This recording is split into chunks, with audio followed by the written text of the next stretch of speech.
conectan la membrana con la pared, ¿sí? O proteínas que vienen en escalafonamiento, es decir, proteína en una membrana, conecta pared y luego conecta a otra proteína. ¿Listo? Similar a lo que ustedes vieron en la organización de proteínas de la eucariota en la membrana, tal cual lo mismo. Y el periplasma sería el homólogo al espacio intermembrana de la mitocondria. ¿Se acuerdan de la mitocondria? Hagan de cuenta eso, con la diferencia que en ese espacio intermembrana hay una pared, que ya ahorita vamos a hablar de ello. En el caso de las gram positivas, pues no ocurre eso, porque son la membrana y pared. Y el pequeño espacio del periplasma va a estar entre la membrana y la pared. Entonces, ¿para qué sirve ese espacio periplasma? Además de tener en la mitad la pared. Resulta que ahí es donde se va el transporte de nutrientes.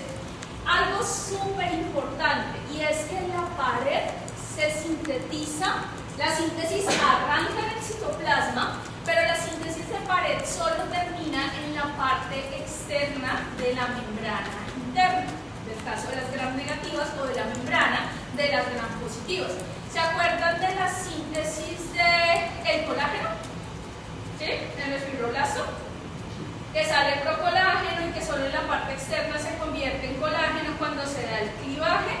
Tal cual lo mismo, acá la pared se sintetiza así. Arrancan unos precursores de pared a nivel de citoplasma y esa pared solo completa la síntesis cuando ha salido de la membrana. ¿Listo? Entonces, el periplasma, ¿dónde va a ocurrir? Crítico, la síntesis del peptidoglicano. Y no solo la síntesis, las modificaciones del peptidoglicano.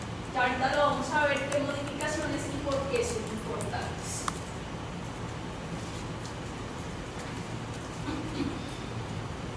Entonces, nos vamos a centrar en la pared celular.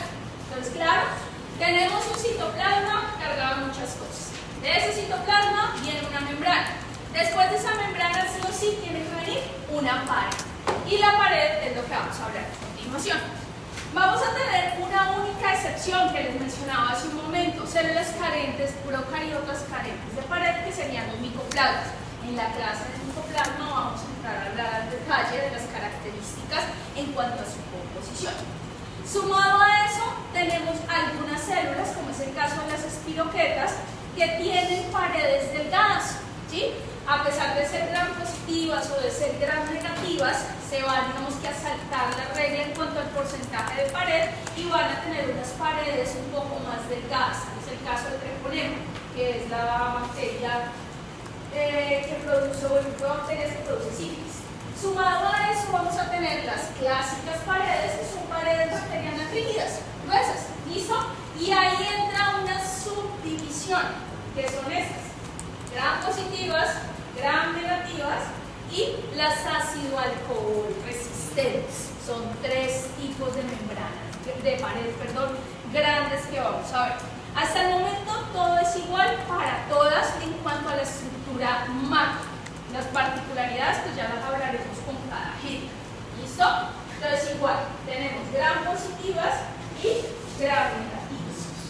Hasta ahora no hemos hablado de nada más allá de la pared, pues porque eso ya lo hablaremos más adelante.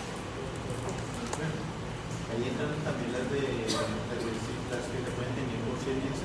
Esas son las ácido alcohol resistentes, que son las micobacterias. Esas entran ahí, ese tercer punto.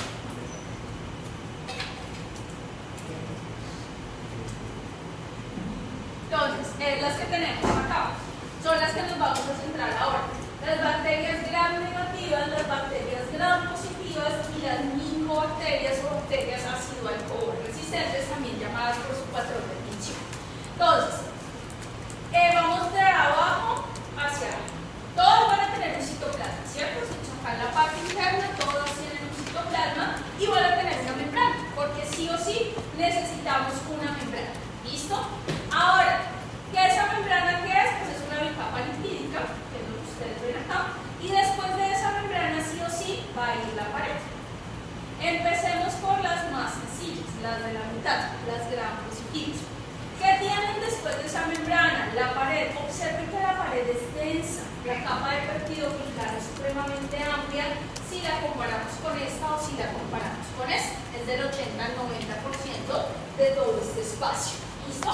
Observen que el periplasma, pequeñito, pero lo hay, con las mismas funciones generales que acabamos de describir. Y sumado a la pared, es decir, a la capa de péptido glicano, va a tener dos estructuras que ahorita hablaremos, que es el ácido lipoteicoico y los ácidos teicoicos. Ya, esa es la pared gram positiva. Ahora, la pared gram negativa, igual, tiene una membrana, un periplasma, pero resulta que tiene una membrana externa. Entonces, a esta nos vamos a referir como una membrana interna y a esta como la membrana externa. Y entre las dos membranas es donde va a estar contenida la pared celular.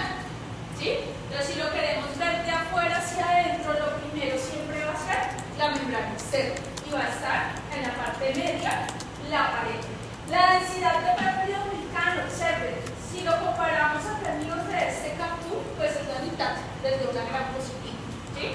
Estas son 4, estas son solo 2. O sea, acá estamos hablando del 40 al 50% de una relación de péptido glicano en el periplasma.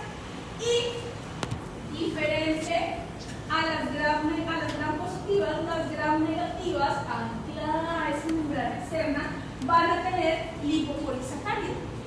El lipopolisacárido es una estructura propia de las gram negativas, así como los ácidos lipoteicoicos y teicoicos son propios de las gram positivas. ¿Sí? Hay dos clasificaciones grandes. Claro, estas dos de manera general, que ahorita vamos a entrar a hablar de todo el detalle. Ahora, las micobacterias, que son el tercer grupo de las bacterias con pared, van a tener la membrana, que es la capa lipídica, ¿cierto? El periplasma, pero y una capa de peptidoglicano delgada. Hasta ahí serían similares a las gram negativas. ¿Cuál va a ser la diferencia? Que acá no va a haber otra membrana. Acá lo que vamos a tener es una capa densa de arabinogalactano y ácidos micólicos. Es decir, que acá hay una composición heterogénea de azúcares, si lo quieren poner en ese orden de ideas, que va a generar esta capa externa. El arabinogalactano, los ácidos micólicos donde está el lipoarabinomanano, entre otras estructuras. ¿Listo? Hoy no nos vamos a tocar este tipo de paredes. Hoy nos vamos a quedar en el peptidoglicano. ¿Listo? Cuando lleguemos a la clase de micobacterias, porque es el único género que la tiene, pues la vamos a retomar y vamos a hablar en detalle para qué sirve cada una de estas estructuras. ¿Listo? Pero clara la diferencia grande de las tres. Ahora, ¿qué tienen en común las tres además de la membrana? Pues el peptidoglicano. Sí o sí, tenemos que hablar de peptidoglicano, que es lo que vamos a mencionar a continuación.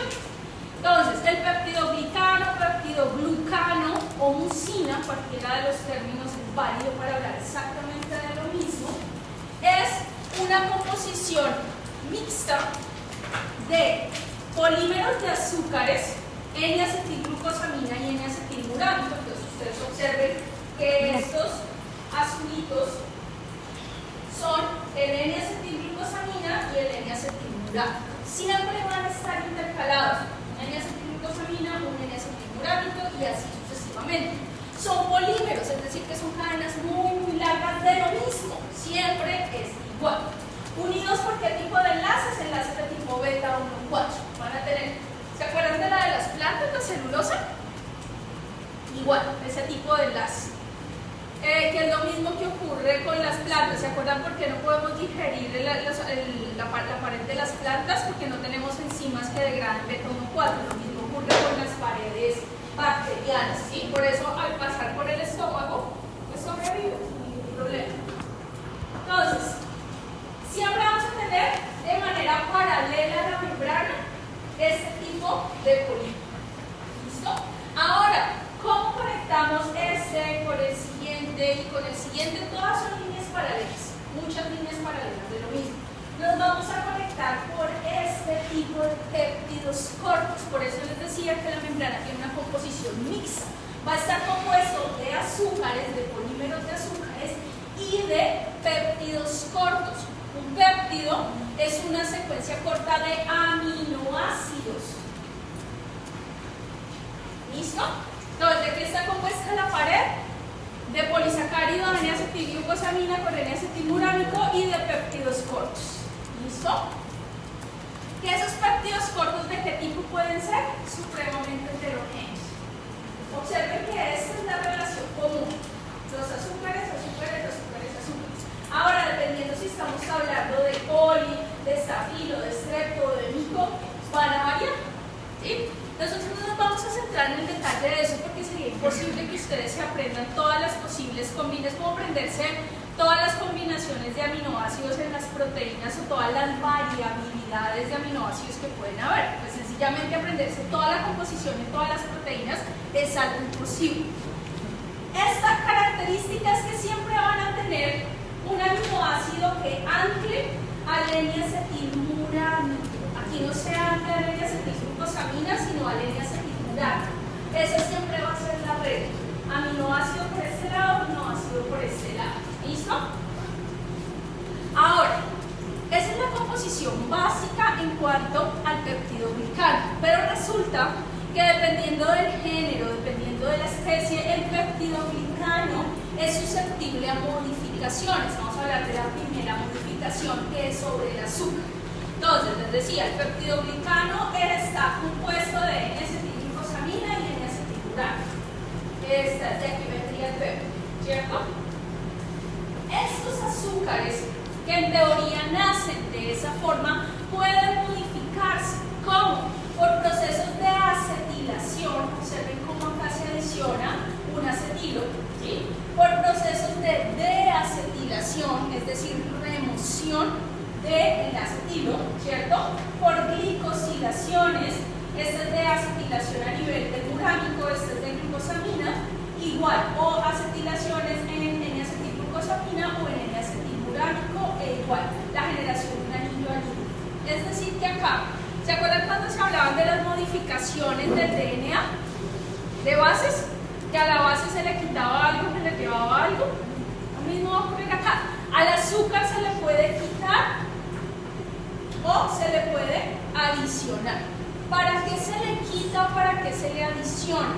Eso lo hace la bacteria en pro de la adaptación al medio. ¿Listo? O de la respuesta a la presión del medio. Por presión del medio, llámese de privación de nutrientes, llámese tratamiento con antibióticos, llámese lo que sea, hace que estas modificaciones puedan ocurrir. Ahora, una pared siempre se va a sintetizar en la parte interna de la célula, es decir, del citoplasma al periplasma, en esta composición básica. Y estas modificaciones van a ocurrir en el periplasma, cuando la membrana, la pared ya está fuera de la membrana, es decir, que prácticamente la pared ha salido de la célula y allí es donde se va a modificar. ¿Sí? ¿Cuándo se modifica? Por ejemplo, si nosotros en E. coli se ha observado cuando se cultiva y se le cambia la temperatura o la fuente de carbono, la bacteria automáticamente recurre a modificaciones. ¿Listo? Ahora, eso ocurre también con ciertas bacterias patógenas que en el medio libre tienen una pared normal y cuando llegan al hospedero, como un mecanismo de patogenicidad, hacen switch de los azúcares de pared. ¿Listo?